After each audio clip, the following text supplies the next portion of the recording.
சிருஷ்டி ஜோதிடத்தின் அன்பான வணக்கங்கள்.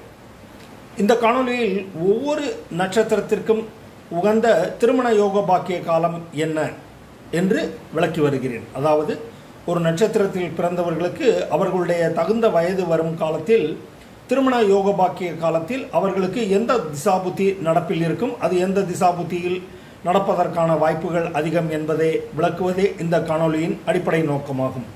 அதன் அடிப்படையில் இந்த காணொளியில் கேட்டை நட்சத்திரம், இது விருச்சிக ராசியில் வருகிறது.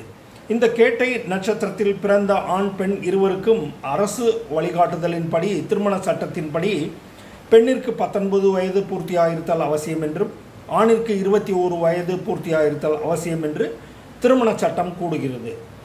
ஜோதிட ரீதியாக இந்த கேட்டை நட்சத்திரத்தில் பிறந்தவர்களுக்கு முதலில் ஆரம்ப திசையாக புதன் மகா திசையும் அதன் தொடர்ச்சியாக கேது மகாதிசை மற்றும் சுக்கிர மகாதிசை அடுத்தடுத்து வரக்கூடும்.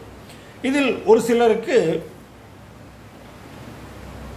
கேது மகாதிசை நடைபெறும் காலத்தில் திருமண வயதை எட்டக்கூடும். அப்படி இருக்கும் பட்சத்தில் அவர்களுக்கு கேது மகாதிசையில் சுக்கிர புத்தியும் கேது மகாதிசையில் குரு புத்தியும் திருமணத்திற்கு உகந்த யோக பாக்கிய காலமாக வரக்கூடும்.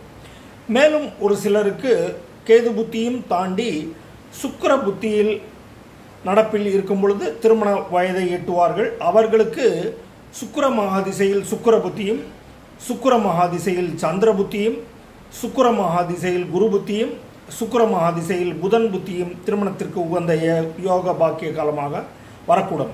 இதை நீங்கள் தகுந்த அனுபவம் வாய்ந்த ஜோதிடரை அணுகி யோக பாக்கியம் அறிந்து கொண்டும் கோச்சார கிரகங்களின் சஞ்சாரம், உங்களுடைய பிறப்பு ஜாதகத்தில் உள்ள கிரக நிலை ஆகியவற்றையெல்லாம் தெரிந்து தெளிவு பெற்று கிரகங்களின் சேர்க்கை, இணைவு, பார்வை இவைகளெல்லாம் திருமணத்திற்கு உகந்த காலமாக இருக்கிறதா, யோக பாக்கியம் வந்துவிட்டதா என்பதையெல்லாம் தெரிந்து கொண்டு திருமணத்திற்கான முன்னேற்பாடுகளில் இறங்குவது சிறந்ததாக இருக்கும் என்று நானும் கருதுகிறேன். இதை உபயோகித்து பலன் பெறுங்கள். நன்றி, வணக்கம்.